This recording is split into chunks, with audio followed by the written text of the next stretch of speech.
Alors, bonjour tout le monde, un petit vidéo sur les gaz de protection.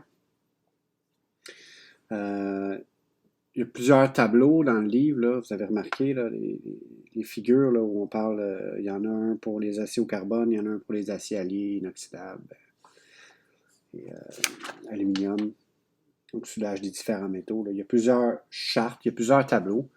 Donc c'est bien évident qu'on n'a pas besoin de retenir chacun de ces éléments-là. Si je vous demandais d'étudier ces tableaux-là par cœur, vous auriez le droit de me dire, mon Dieu, c'est vraiment dur. Mais on n'ira pas jusque-là.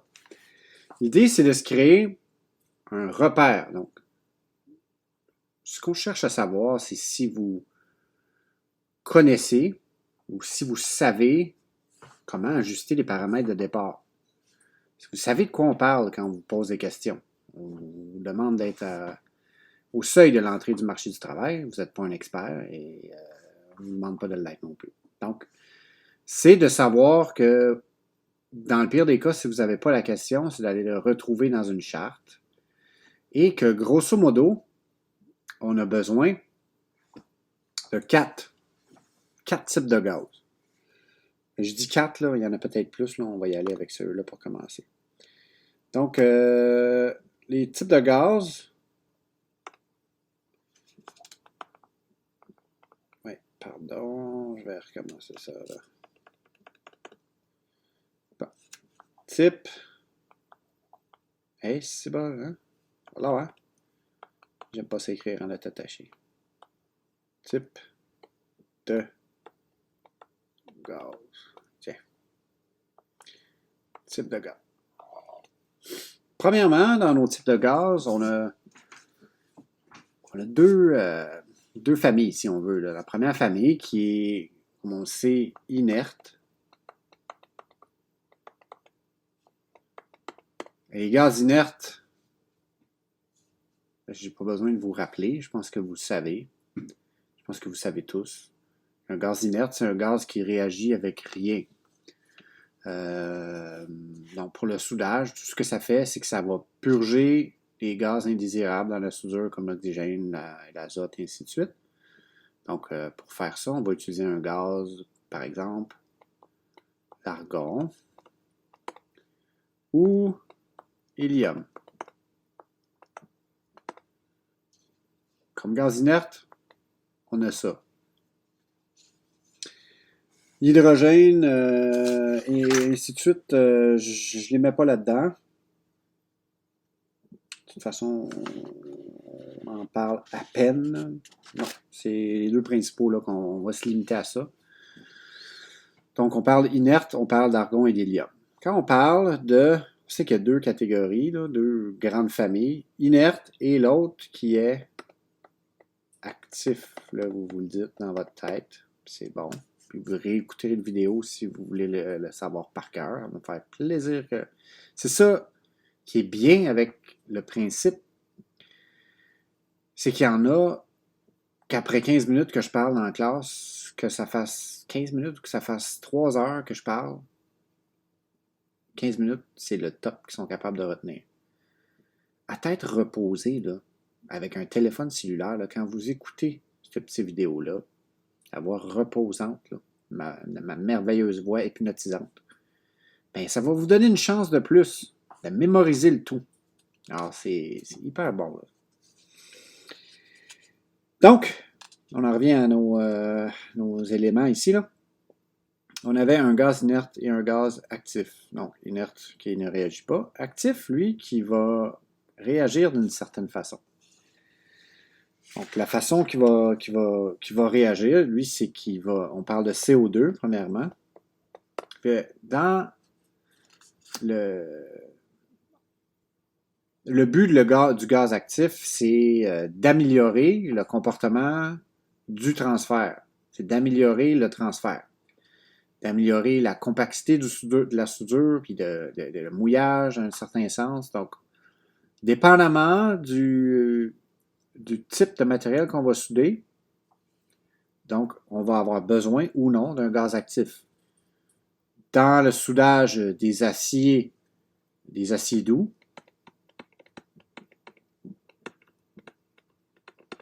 et quelques alliés. Les aciers alliés. Donc, on va utiliser du CO2. Ça, c'est juste pour qu'on ait une grosse image de ce que c'est les gaz de protection. Okay? Donc, à la figure 2.26, pardon, je vais revenir en arrière. À la figure 2.23, donc on parlait de gaz de protection pour les aciers au carbone. Ici, on regarde dans la première colonne, on voit qu'on va commencer juste par aller sortir les types de gaz. Les types de gaz qui sont là, c'est quoi? On a CO2, il y a de l'argon un peu là-dedans, puis il n'y en a pas d'autre. Bon, on a deux possibilités là. On parle d'acier doux. On a deux possibilités. Alors, soit que c'est juste du CO2, ou soit qu'il y a du CO2 avec de l'argon, ou soit qu'il y a juste de l'argon. Mais juste de l'argon, c'est rare, juste de l'argon, pour l'acier doux et les aciers alliés. Ça se peut, là, OK, on va avoir des exceptions, mais je vous oublie les grosses lignes là, de ça. Là. Donc, inerte, argon, hélium, puis actif, CO2. Et si je regarde pour les aciers doux, on a juste du CO2 et de l'hélium. Donc, déjà là, c'est pas pire. Fait que si vous êtes dans le néant par rapport au montage d'un poste ou la commande d'un gaz de protection en particulier pour un assemblage que vous avez besoin de faire, soit dans votre garage ou votre patron qui vous demande ça, juste pour vous voir si vous êtes vite. Là. Allez-y dans les gros, là, puis vous n'allez pas vous tromper. Si vous dites, ben, soit du CO2 à 100% ou un mélange de CO2 avec un peu d'argon. Si vous partez avec ça, là, vous n'êtes pas dans le champ. Juste un peu plus loin, on a des aciers faiblement alliés. Donc, les aciers alliés, là, il y en a une panoplie. Il y en inventent des recettes à tous les jours. Il y en a des recettes particulières pour certaines applications. Il y a des recettes réservées à certaines compagnies. Il y a des brevets sur certaines recettes. Il y en a plein, toutes sortes différentes d'aciers alliés. Donc, en gros, c'est une grande proportion d'acier, puis on va y rajouter un élément d'alliage pour lui donner une propriété, soit de la rigidité, soit de la résistance à l'abrasion, ainsi de suite. Mais il y en a beaucoup de ces aciers-là. Donc, en gros, je regarde cette charte-là encore. Là, on a hélium, argon, oxygène et CO2. Fait que là, on a un petit peu plus. Mais si je regarde, hélium, argon puis oxygène, dans ma petite liste, là, j'étais à la page 2.25, à figure 2.4, c'est le trigaz. Le trigaz, c'est pour des applications très particulières. Puis, on va avoir probablement une bonbonne de ça, puis ça va être marqué trigaz. Puis ça, le seul moyen de savoir ça, c'est de se référer à une charte. Tout dépend de l'alliage qu'on va avoir besoin de souder. C'est impossible de retenir tout ça par cœur. Okay? Mon raisonnement est là, c'est ça l'idée. Donc, les gaz sont un petit peu plus particuliers lorsqu'on va parler des aciers alliés.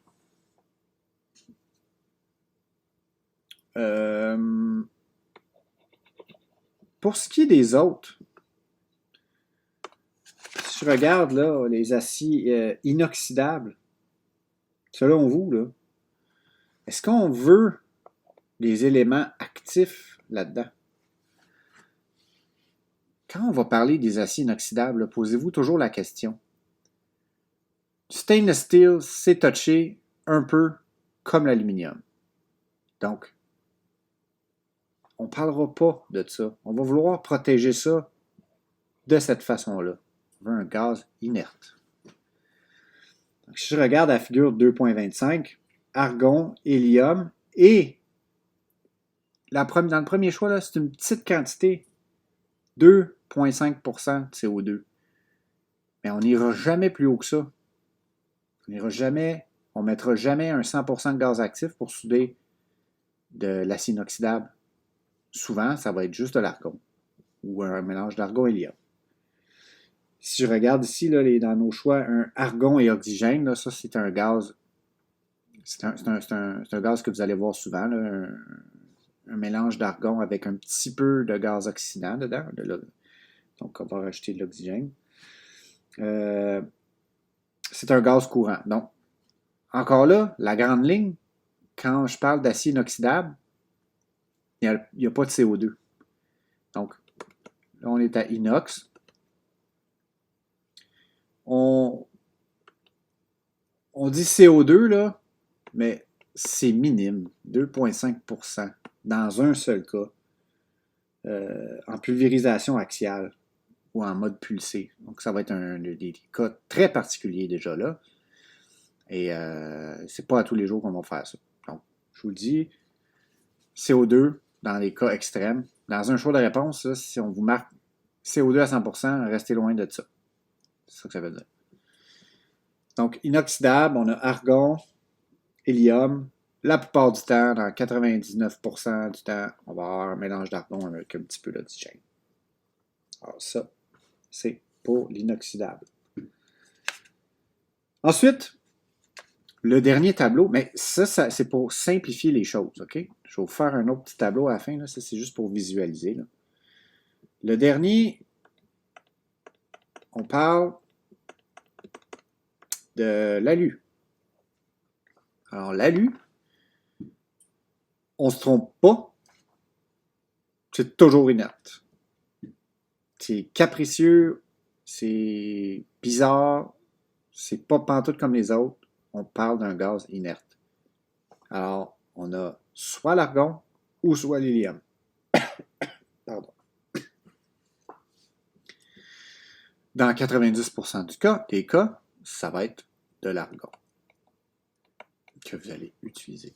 C'est le moins cher, c'est le plus efficace. Puis même des fois, là, à moins d'être dans un domaine qui est extrêmement spécialisé, là, ce qui est tout à fait correct, là, je veux dire, je n'essaie pas de dénigrer rien là-dedans, là, mais à moins d'être dans un domaine très spécialisé, si j'étais un fabricant de métaux ouvrés, puis j'aurais besoin d'avoir une gamme élargie de produits parce que je ne sais pas quel genre de travail qui va rentrer dans mon atelier. Si j'ai de l'argon, je peux faire beaucoup de choses. Je peux faire la grande majorité des choses qu'on va me demander. Donc, à moins d'être dans des endroits très spécialisés, là, on va faire de l'automatisé ou on va avoir besoin de respecter du préchauffage, du post-chauffage sur des pièces d'aluminium que ce ne sera pas du 1100, par exemple, du 6061, là, où on va demander si par exemple il y a une certaine dureté qui va être respectée, de ne pas dépasser un certain degré à côté du bain de fusion. Donc, c'est certains éléments d'alliage qu'on va rajouter. Donc, on peut venir mélanger toutes sortes d'affaires, voire même rajouter un petit peu d'oxygène là-dedans à faible concentration. J'ai déjà vu ça en soudant au TIG, petite quantité d'oxygène. On appelait le Maison, ce gaz-là. Je pense que c'était Air Liquide ou Praxair qui faisait ça. Donc, c'est presque tout le temps même, je devrais dire, pratiquement à 95% des cas, ça va être de l'argon. Sauf si on parle d'induire beaucoup de chaleur dans une pièce qui est très épaisse. Alors, il y a des compagnies spécialisées dans la fabrication d'aluminium de fort calibre, de forte épaisseur. À ce moment-là, on va rajouter l'hélium. L'hélium, c'est quoi sa particularité à l'hélium versus l'argon? L'argon et l'hélium, vous pouvez toujours retenir que l'hélium, on s'en sert parce que c'est plus chaud au bout de l'arc. L'arc, l'énergie calorifique qui est sortie à même ampérage va être plus chaud.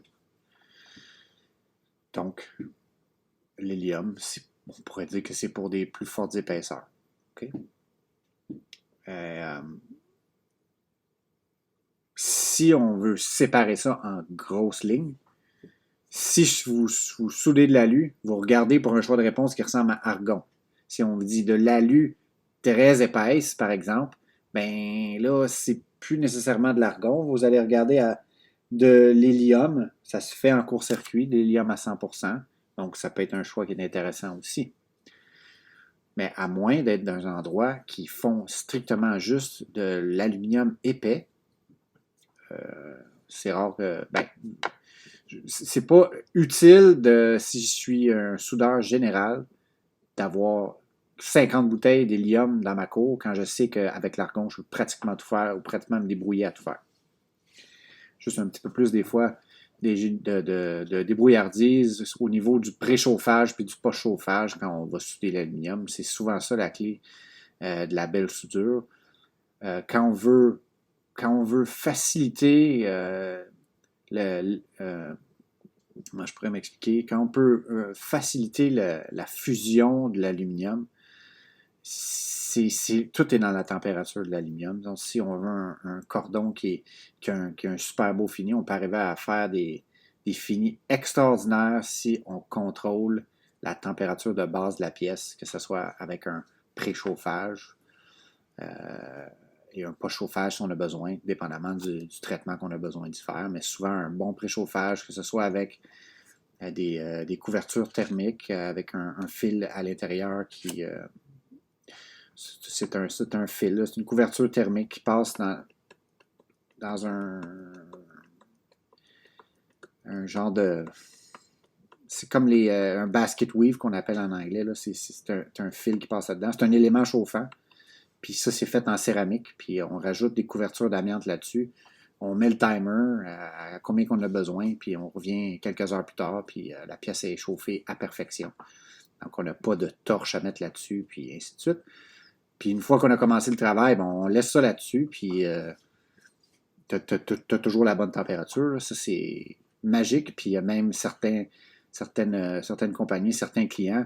C'est une petite parenthèse, là, je m'éloigne un peu du sujet, mais si je peux faire une petite anecdote. Il y a certains clients, des fois, qui exigent un contrôle très, très, très, très, très rigoureux là-dessus pour ne pas dépasser les limites, pour ne pas affecter la structure et pour ne pas lui donner des caractéristiques qu'ils ne veulent pas. Donc, les ingénieurs veulent des chartes. Là. Fait que dans cette machine-là, c'est un peu comme un sismographe, là, si on veut. Là. Il y a des petits bras, là, puis il y a un rouleau de papier. Là. Ça écrit en temps réel là, à combien la température est rendue, à combien de temps ça prend avant qu'elle soit à bonne température, combien de temps on veut la garder, combien de temps on veut qu'elle redescende. Donc, c'est toute une séquence là-dedans. Mais ça, c'est indispensable. Quelqu'un qui fait beaucoup d'aluminium, s'il ne veut pas se faire avoir à un moment donné avec des préchauffes, là, puis que ça lui coûte une fortune en acétylène, là, on a pour quelque chose d'électrique comme ça, le rendement, ça coche. Donc, pour en revenir à ce qu'on disait, on parlait d'aluminium. Quand je parle d'aluminium, je m'emporte.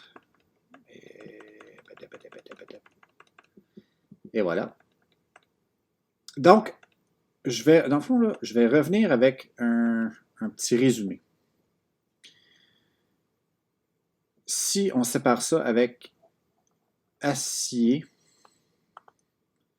on parle d'acier doux. Puis là, encore, là, ça c'est comme répéter toujours la même chanson, vous allez me dire, acier doux, acier à basse teneur en carbone.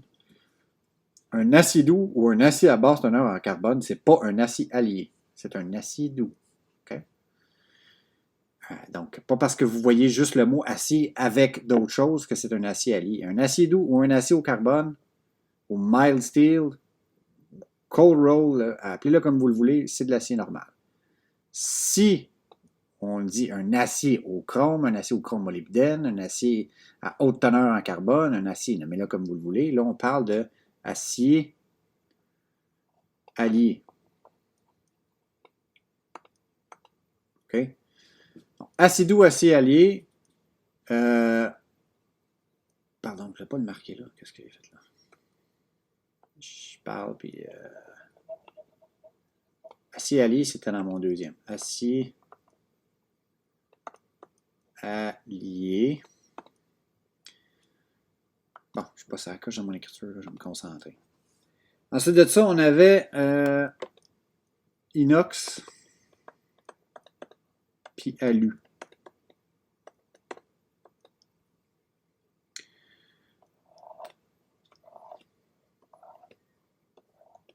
Ça, c'est les grandes lignes. C'est pour résumer tout ça, pour vous donner un target où on peut commencer à être plus pointu sur nos affaires, nos paramètres, les gaz, mais ainsi de suite.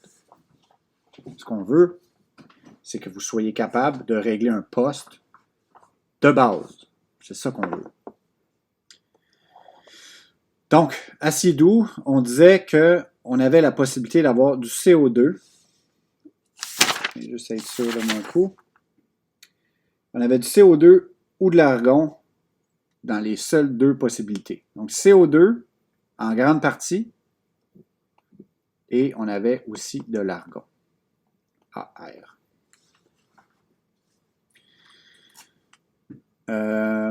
Ensuite, on avait l'acier allié. Les aciers alliés, on avait sensiblement la même chose. Mais tu sais, si je regarde ça d'un œil critique, là, tu sais, il faudrait vraiment être, comment je pourrais dire? Il faudrait vraiment s'enfarger dans les fleurs du tapis et vous dire quel type de gaz exactement je devrais avoir pour souder un acier au chrome molybdène. Même moi, là, tu me demanderais ça, là, puis le meilleur gaz, là, OK, je ne suis pas une encyclopédie de soudage, il va falloir que j'aille me référer dans mes documents. Je sais comment que les documents fonctionnent, je sais où trouver l'information. Je peux arriver à trouver une réponse. Mais elle brûle pas point de même dans un examen, là. Je ne verrai pas. S'il y a quelqu'un qui vous pose ça en entrevue, ben répondez-lui honnêtement. Écoutez, je ne sais pas tout par cœur, là, mais il y aurait moyen de le trouver là. Okay? C'est les grandes lignes. Les grandes lignes. On pousse de l'acier doux, on a du CO2, il y a de l'argon, il y a une possibilité d'avoir de l'hélium aussi. L'hélium, non, pardon. Juste CO2 et argon, les grandes lignes. Et on va dire la même chose pour CO2, argon, pour ce qui est des aciers alliés et une petite quantité, des fois, d'oxygène. OK? Acier inoxydable, ben là, on éliminez-le, là, le fait que, si vous voudrez vraiment être chien, là, de dire non, c'est pas ça la réponse. Tu avais le choix, puis tu pouvais avoir le petit 2,5%. Regarde, c'est pas comme ça que ça marche, là. Quelqu'un qui veut vous faire ça dans la vie, travaillez pas pour lui, là, vous allez vous attirer des problèmes. Fait que, pour l'inox, de l'argon et de l'hélium, puis il y a la petite quantité de CO2 à une place, là. OK? Si vous ne voulez pas vous tromper, les grandes lignes, c'est ça. Argon, hélium. Ensuite de ça, même affaire, argon et hélium pour l'alu.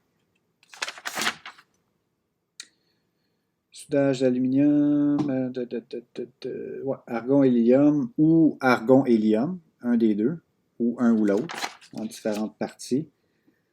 Faiblement allié, acier au carbone et... Bon, les aciers inoxydables, c'est ça.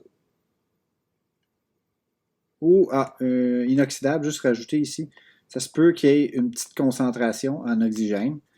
On parle en bas, là, en bas de 2%, là, moins 2% d'oxygène.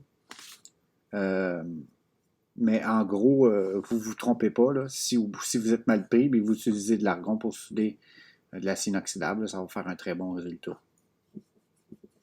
Ce sont les grandes lignes pour les gaz. Donc, imaginez-vous, là, on ne veut pas vous piéger. Là. Il faut juste savoir si on vous dit hey, je peux-tu, tu sais, je sais pas, je dis n'importe quoi, là. Une question qui n'a pas d'allure, là, puis vous dites OK, ouais, il ne nous a pas parlé de ça, là. Puis dites-vous toujours là, que si jamais vous voyez, là, puis là, je le sais, là, essayez pas de m'en passer une vite. Là. Moi, je sais que tout ce que je dis, je sais que toutes les questions que je fais et je revise les questions d'examen également. Normalement, là, à moins d'être vraiment dans le champ, là, OK, tout ce que je dis se retrouve à l'examen. Fait que venez pas me dire à un moment donné, oh, mais ça, tu n'en as pas parlé. Si jamais c'est le cas que j'en ai pas parlé, ben dites-vous que vous allez avoir la bonne réponse parce que normalement, lorsqu'on n'en parle pas, on accorde les points. Mais fiez-vous pas là-dessus, là, parce que j'en ai toujours 3-4. Oh, mais ça, tu n'en as pas parlé. Là. Ouais, non, c'est peut-être parce que tu n'as pas entendu, mais j'ai tout dit, là, OK? Donc, ça résume un peu les gaz de protection. On parlait également aussi de profil de pénétration. Je vous avais posé quelques questions là-dessus dans un des devoirs, les profils de pénétration. Et je vous demandais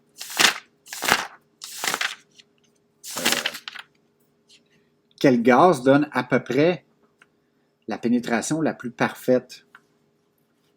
Alors là, j'ai tout de suite compris quand j'ai observé vos réponses que c'était quand même que la perfection était relative, mais pas tant que ça, là.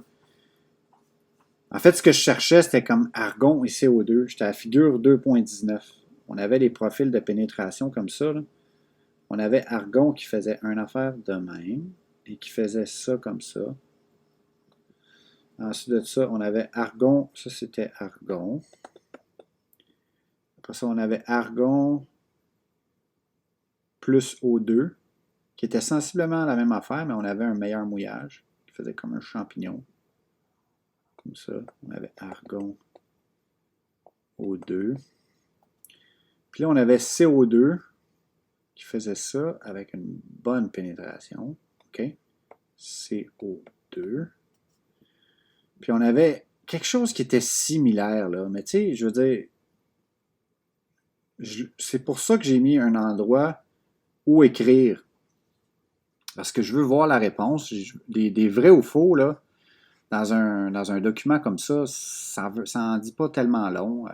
Puis un choix de réponse aussi. Fait que des fois, j'aime savoir le pouls puis vous poser la question. Puis même des fois, ça me permet à moi de me reviser puis de dire que mes questions, des fois, n'étaient pas claires. Puis j'admets, des fois, je ne suis pas parfait. Mais ça, c'était argon et CO2.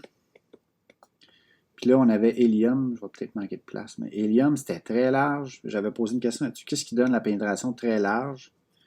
Puis, on avait une affaire de même, OK, pour dire, qui ressemblait un petit peu aux autres, qui était encore là un mélange d'argon puis d'hélium.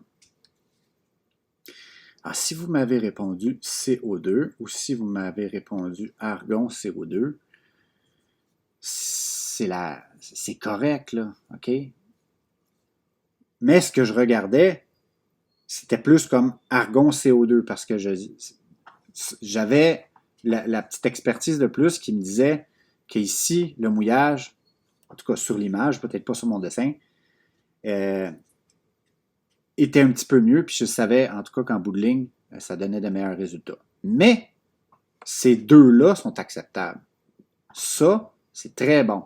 Okay? Mon dessin, il n'est peut-être pas bien réussi, mais dans le livre, vous allez l'observer comme il faut, là. Mais c'est un bon mouillage, un bon pourcentage de pénétration. Donc, quand on dit une bonne pénétration, c'est la quantité de métal qui est là. Ça se peut qu'ici, on y aille plus en V, plus en pointe, là. C'est plus en crête, je vous dirais. Okay? Mais regardez, le mouillage ici est nul. Alors, tout dépend de ce qu'on a besoin. On peut opter avec quelque chose qui ressemble à ça. Mais le résultat, peut-être sur le dessus, on va avoir de la misère. Mais si c'est ce qui nous importe, on veut ces caractéristiques-là, ben on a cette option-là. La même chose aussi avec l'argon et l'oxygène et tous les autres, donc, qui sont argon, hélium et tous les mix. Ça, c'était la petite parenthèse. Ça, c'était juste pour vous montrer que le CO2 puis l'argon CO2, dans la plupart des cas, ça va être, quand on va parler d'acier, là, ça va souvent être ça qui va donner les meilleurs résultats. Donc, juste une petite note par rapport à tout ça. Question d'être bien clair. Quand on vous a parlé aussi d'angle de raccordement puis de mouillage. Le dessus de votre soudure va vous dire un terrible, terrible, terrible tas d'informations quand vous allez être habitué de le lire comme il faut.